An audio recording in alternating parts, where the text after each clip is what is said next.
Hey, good afternoon. Thank you so much for joining me here today. I am excited to be with you here on our final day of the 15 Invaluable Laws of Growth. I hope that you have got value over these past 15 weeks as we've gone through week by week, chapter by chapter, discussing what I believe is one of the best personal growth books ever to be written. And so I'm so excited to wrap up here with you today as we go through this. And what we'll do is we'll take a couple weeks before we get started back up again as we dive into our next book that we're going to go through week by week. So I'm committed to continuing to train and give value and add value, and hopefully it's added value to you. And so I look forward to seeing you on our future shows here as well too. Again, if you do not have the book yet, you can get that at maxwellleadership.com/15 laws, and then you'll be able to pick up the book there as well. Well, hey, today we're going to finish up chapter 15, which is the law of contribution. The law of contribution. And this chapter is really significant to me.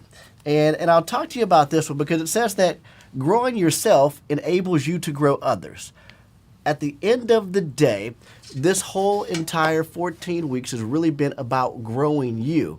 But at Maxwell Leadership, what we're really about is adding value to others so they can multiply value to others. So we want to focus on our success, but what we're ultimately trying to get to is significance. As I look at the beginning of this chapter here, I think about a line here that really shifted kind of my life and my thinking as I spent time with John. But as John said right here in the first part of this chapter, he says that I wanted to grow so I could be successful. Now, I believe that each and every single one of us, as we start off in our pursuit of personal growth and development, it truly is about our success. But he says right here, there were goals I wanted to accomplish and milestones I wanted to achieve, but along the way, I made a life-changing discovery. My progress in personal growth also opened up doors for others. It made it possible for me to make contributions to them. It led us not to achievement of success, but to work of significance. Now, significance is a word that was seared on my soul many years ago. It was actually 2013, and I was in the country of Guatemala with John Maxwell, and we had took 150 coaches to the country of Guatemala by the invite of the president to come in and train people throughout the country on value-based roundtables. And I remember it was the first time that John had uttered these words, and it has stuck with me inside of my soul ever since. You know, because what we experienced those days as we went out into the country, we trained on value-based roundtables, and we saw people change. We saw people commit to making a different actions in their life, and it was truly impactful. And John said something very special that day. He said, what you all are getting a chance to taste today is significance. It's significance. You're getting a chance to do something that's bigger than you, beyond you. And he says, here's what you have to understand. Once you taste significance, success will never taste the same. Once you taste significance, success will never be the same. It's really about adding value to others. And the law of contribution is all about that. And I think about in this chapter of Brent Franklin, of what he said here. He says he had two questions that he would ask himself every single day. In the morning, he would ask himself, what good shall I do today? In the evening, he would ask the question, what good did I do today? Are you intentional about adding value to people every single day? So what I want to cover in this particular chapter is how do we become and begin to make the right contribution choices? How do we make those right contribution choices? How do we cultivate an attitude of contribution and adding value to others? The first thing that we can do is that we can be grateful. We can be grateful. There's a quote that he has here by Zig Ziglar that says, you can get everything in life that you want if you help enough people get what they want. And I tell you what, Zig Ziglar was an encourager. Now, I listened to Zig Ziglar's tapes and CDs and for years. It was a couple years before Zig Ziglar had passed away. And I had an opportunity to attend a conference. It was actually in, I believe, around 2010. Now, I didn't have money to go to this actual conference, but I had a friend that was adding value to me. And he says, hey, look, I've got an extra ticket to the event. All you have to do is get airplane ticket there, and you can sleep on my couch inside the room. And I said, great, I'll do that. And he opened up the door. He added value to me to allow for me to get inside the room. And in that day, I got a chance to see some incredible speakers. And one of those speakers was Zig Ziglar. And I remember just being in awe of being in the room, with these great dynamic speakers learning all weekend long. Well, I'd got up in the middle of one of the sessions to go to the restroom, and I'm walking into the bathroom, and Zig Ziglar is getting ready to walk in. So I'm polite, and I asked his handler, I said, hey, I'll just wait right here. I'll let Zig go into the bathroom by himself. Now, there was multiple stalls in there. It was a regular bathroom, but I didn't want to be the guy that's, trying to shake Zig's hand in the bathroom, and you know how it is out there, right? And so the handler says, well, hey, you go on inside there. He's just fine. Well, it's me and Zig Ziglar in the bathroom. And we're both standing there, and we're going to the bathroom, and then we finally go over and wash our hands, and then Zig Ziglar turns to me, and he says, hey, young man, I don't know why you're here. He goes, but I tell you what, when I wrote this book, See You at the Top, so many years ago, I had no idea the amount of people that it was going to impact and the lives that it was going to change and the doors that it was going to open for me. He says, I don't know what you're here for, but whatever you're here for, pursue it, and I'll see you at the top. And he walks out the bathroom, and that was my only interaction with Zig Ziglar on this planet, and I'm so grateful for that time. But how do we cultivate this? You see, we have to be grateful and understand that there is no success without sacrifice. Either we succeed without sacrifice, then it's because someone has already paid that price for us. So if you sacrifice and you don't see success, then someone who follows you will reap the success from your sacrifice. So we have to cultivate an attitude of gratitude if we want to really get into the space of contribution. The second thing that we have to do is we have to put people first. Oh my goodness, put people first. As John Maxwell is talking in his brand new book, High Road Leadership, that book is really about, bringing together people in a world that divides. And one of the core principles inside of that book is putting people first. When you can put other people's agendas ahead of your own, I promise you, you'll attract more people into your life. And when you begin to say, hey, it's going to be people first, not me first, I promise you, just like Zig told us, we're going to get more if we can put others first. So cultivate a people first mentality. It says this right here. People are the most appreciable asset, yet many leaders don't behave as if this were true.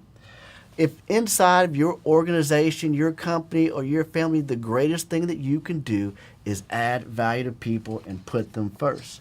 If you want to also expand your contribution capacity, you have to follow number 3, which is don't let stuff own you. Don't let stuff own you.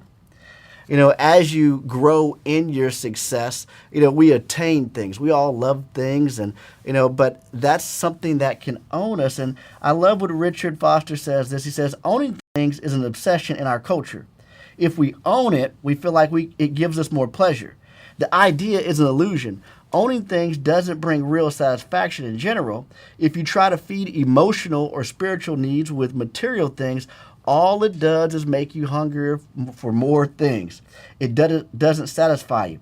However, if you meet those needs appropriately, then you can be content with or without a lot of possessions. And so in this particular one here, when we look at the attainment of stuff, and don't get me wrong, I like stuff, just like the next person. I like stuff, but when you cannot get attached to the stuff and you see it as two purposes. You see money and things as two purposes. Number 1, for it to give you options, and number 2, for it to be able to help others. Think about it. If you can shift your mindset, that's what's going to put you into a space of significance. It's a tool, right? It's a resource, but it's not about you. It's not about you. And so we have to not let stuff own us. Number 4 is that we don't let people own you. Don't let people own you. This is an incredible story that John had shared inside the book about, a relationship that he had, and when he decided to make a different move in his life, and the person came back to him and said, well, hey, after all I had done for you, You see, the person had done so much for him, but he was keeping score and there were strings attached. You need to get to a point in your life where you can give without strings attached. You see, John made the decision that he was going to give more than he received in any relationship and that he would never keep score. Now, I've seen John do this time after time after time by not keeping score. But you see, you have to live the philosophy of owe no man nothing and let no others owe you. Owe no man nothing and let not others owe you. And so we want to graciously accept gifts, but that never as a means of control for us.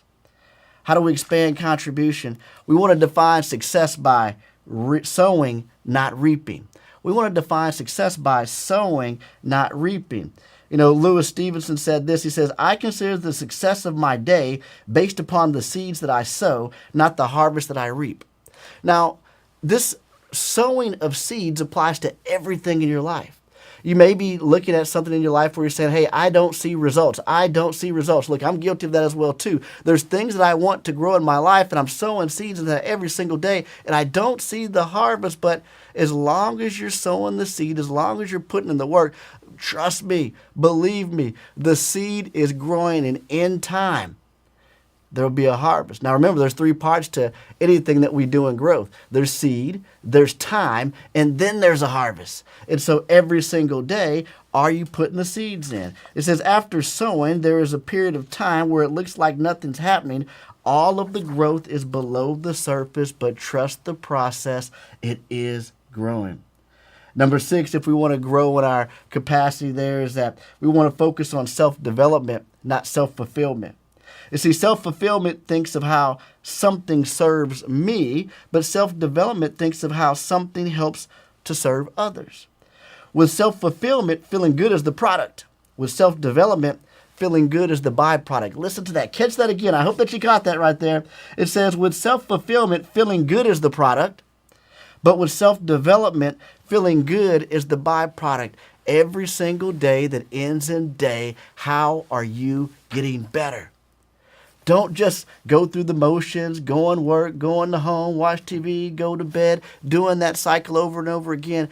Every single day, you have to dive into the process of self-development. It's not a one-time down payment to get you there. If you want to go from success to significant, it's a daily discipline.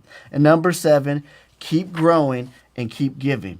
Keep growing and keep giving. It doesn't stop today. You have to keep growing in order to keep giving. You run out if you stop where you are today. You see, Jim Rohn said this. He says, the greatest gift that you can give someone is your own personal development. So I want to encourage you that, hey, if you are not where you want to be in life right now, you need to get around some people. You need to get some information. You need to start implementing the things that you're learning, not just getting some shelf help by letting this sit on the shelf, but getting some self-help by actually learning a little bit and doing a little bit and making these things and these principles work inside of your life. I hope that you got value out of the 15 laws. I hope that you got value from me taking time each and every single week to extrapolate some concepts out of this book. I look forward to continuing to do more videos with you as we go through some more of John Maxwell's content. And look, if you are looking for a community and an environment of like-minded people, I would love to have you consider spending some time with us at Maxwell Leadership Certified Team. So if you'd go to leadwithjohn.com to find out more from one of our program advisors of how you can get involved and be a part of a community of like-minded people that are growing as communicators, growing as coaches, growing as leaders. This is definitely a place that you want to be. You know, we have an event coming up in August that you can participate in, which is our Day to Grow, where you can come for just a single day, or you can go through our full certification process. And we have really 3 types of people that join us. We have people that are there for simply their own personal growth and development. They just want to be in that environment of people that are growing. We have people that are looking to transition to their second half that maybe have a desire to coach, speak, and train. And then we have a group of people that are you're already out there. You're coaching, you're speaking, you're training, you're wanting to add value to people, and you're doing it already, but they come into our program in order to add some tools and resources and community and support to go to that next level. If that's of any interest to you, if you're any one of those three categories, I encourage you, go to leadwithjohn.com, speak to one of our program advisors to see how we can help you go to the next level. Well, hey, it's been an honor and privilege to be here with you. I look forward to seeing you in a few weeks. Thanks a lot, everybody. Have a great day.